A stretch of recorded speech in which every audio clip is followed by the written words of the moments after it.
You don't get many opportunities like this, so don't miss it. That doesn't mean you should do it, but that certainly means you need to be thinking about it. All right.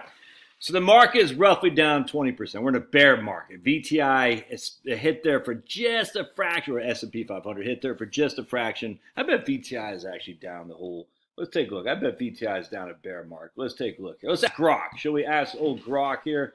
Yeah, don't use Google. Grok is so much better. Has VTI gone into a bear market? Let's see what Grok says here. Yes, so the VTI did briefly enter a bear market.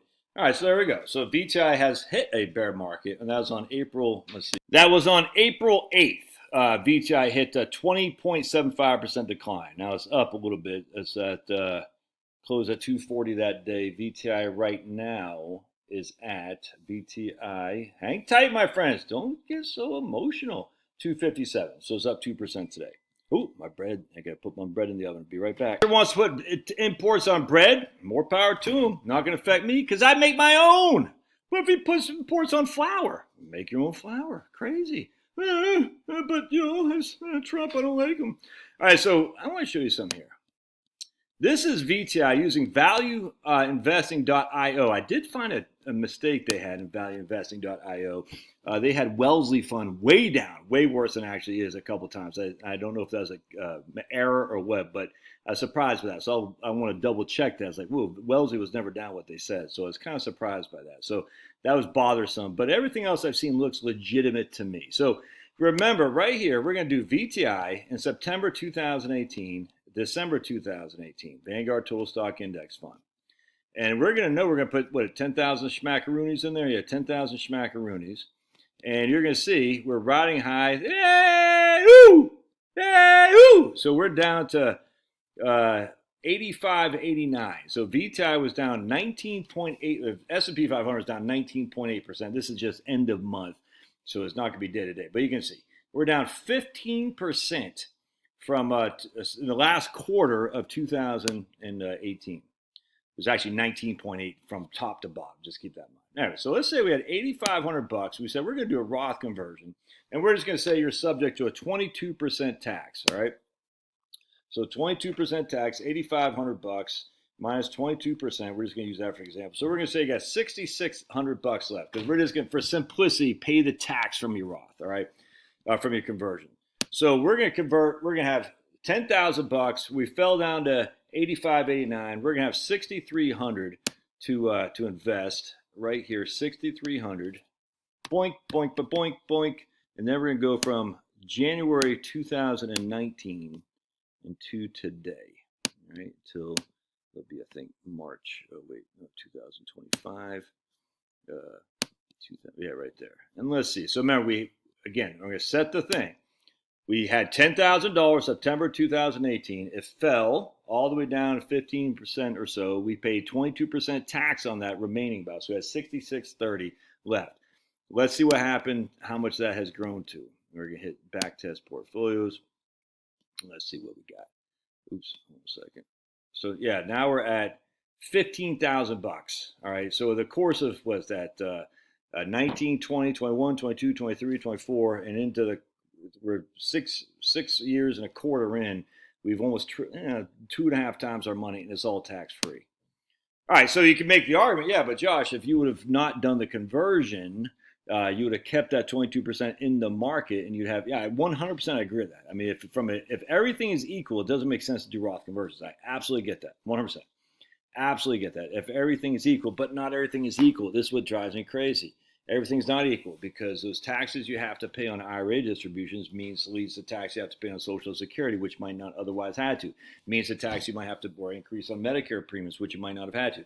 Maybe increases taxes on your long-term capital gains and qualified dividends, which you might not otherwise have to. You see what I'm saying? On top of that, the money you leave to your Roth, your kids, is tax-free. They have to distribute it within 10 years. But a traditional IRA, they got distributed 10 years and most likely at their highest earnings as well. So there's a lot of benefits doing the Roth. If everything's 22% marginal tax rate, then it makes no sense whatsoever, other than you want to pay the tax man now as opposed to later, which me too. So if I'm still working, I'm doing Roth, man. I tell you, I'm doing probably Roth conversions right now. It just depends. I mean, everyone's different. Everyone's different. If I'm retired, I'm not so sure. I deal with a lot of retirees with pensions, whatnot, who are already in the 22 or pretty close to 22. I just not a huge benefit there. But if I'm still working and I got the excess cash flow, I'm probably doing some Roth. It just completely depends on what you want to do. I can make an argument to do the Roth conversions while you're still working. Absolutely.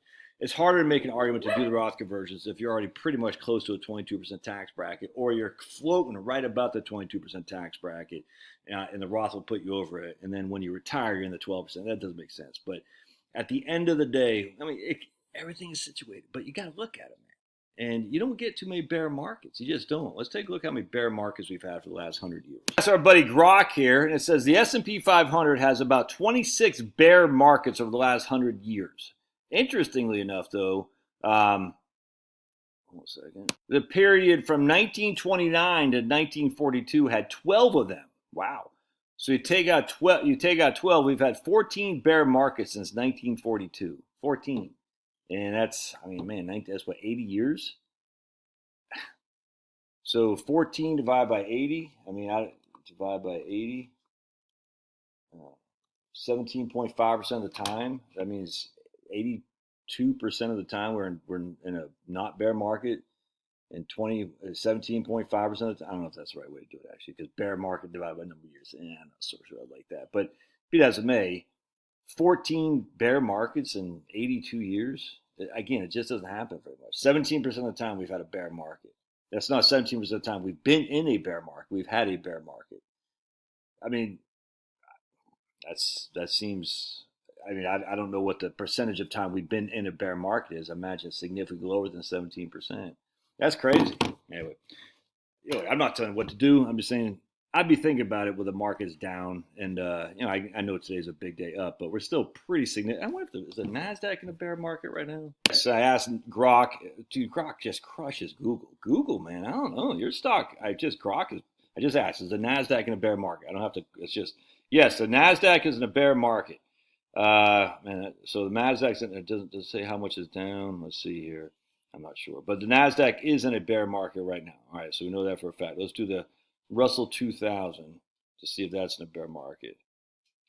Yeah, the Russell 2000 is in a bear market as well. All right, so I mean, if you got small cap Nasdaq stocks, you're fully in a bear market. If you have S&P 500, you're not. But I'm just showing you right there because the numbers I just ran weren't even in a bear market. 19.8% decline, and yet you came out like a. I can't tell you you're going to come out like a champ. I don't know. I think history would show you something though, maybe, unless we're all going to be speaking Cantonese here at some point, or Mandarin, I should say. God bless. Love your thoughts. Smash that like button and subscribe.